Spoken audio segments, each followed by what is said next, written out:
नमस्कार दोस्तों, India Sikes channel पर आपका स्वागत है। तो ओमान के सुल्तान हैतम बिन तारिक 3 दिन के भारत के दौरे पर आ रहे हैं।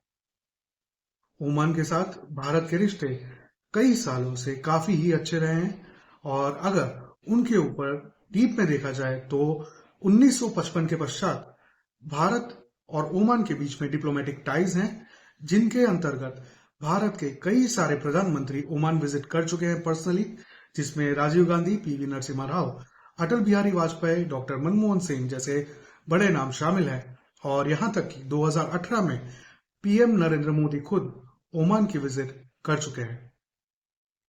ओमान भारत की ties people to people connect की अगर बात की जाए तो वो उससे भी पुरानी है। जी हाँ, people to people connect Bharat और ओमान के बीच 5000 साल से भी ज्यादा पुराना है। यानी कि ये जो कनेक्शन है वो इस्लाम, क्रिश्चियनिटी और संभवतः जुडाइज्म से भी पुराना कनेक्शन हमारा ओमान के साथ है। वहां पर इंडियन पॉपुलेशन की बात की जाए ओमान में, तो भारतीयों की जो वहां पर पॉपुलेशन है वो हाल में 20% है, यानी कि तकरीबन 23 लाख भारतीय वहां पर रहते हैं। यानी कि हर 5 में से एक व्यक्ति वहां पर भारतीय है। इनमें से तकरीबन 55% से ज्यादा ब्लू कॉलर जॉब्स वाले हैं। कई सारे डॉक्टर्स हैं, कई सारे इंजीनियर्स हैं, मैनेजर्स हैं और अन्य कई क्षेत्रों में वे पाए जाते हैं। इसमें से तकरीबन 60% से ज्यादा पॉपुलेशन केरलाइट्स की है और बाकी के भारतवर्ष से गए हुए लोगों की।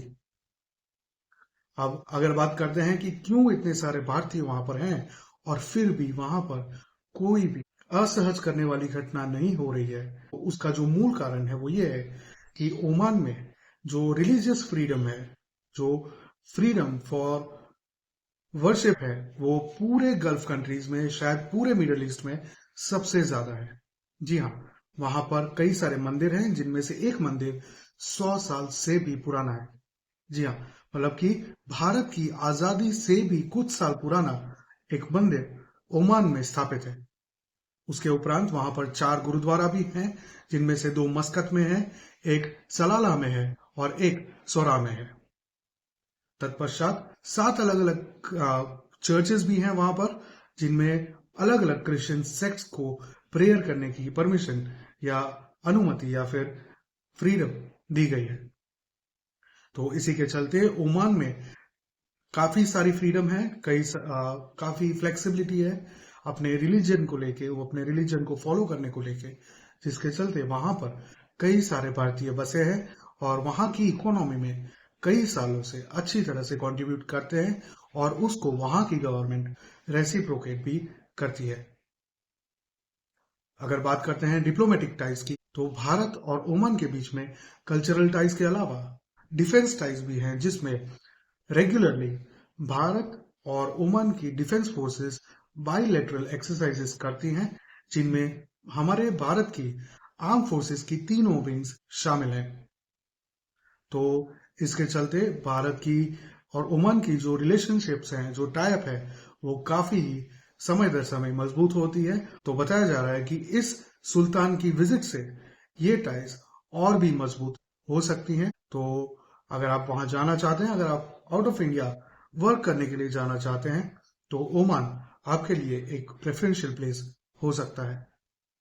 खैर, बात यह है कि हाल में भारत में जिस तरह से डेवलपमेंट्स हो रहे हैं, जिस तरह से मेक इन इंडिया प्रोजेक्ट एक काफी ही लंबे समय से चले आ रहा है, पिछले 8-9 सालों से, और उसमें जो सक्सेस हमको दिखाई दे रही है, the things that we can see, जो डिफेंस सेक्टर में है, इंफ्रास्ट्रक्चर में है, रोड डेवलपमेंट्स वगैरह भी उसमें शामिल है और अन्य कई क्षेत्रों में कल्चरल और स्पोर्ट्स के माध्यम में भी है। तो इन सभी चीजों में भी भारत के लोग भाग ले सकते हैं। तो अपॉर्चुनिटीज यहाँ पर बढ़ने वाली हैं।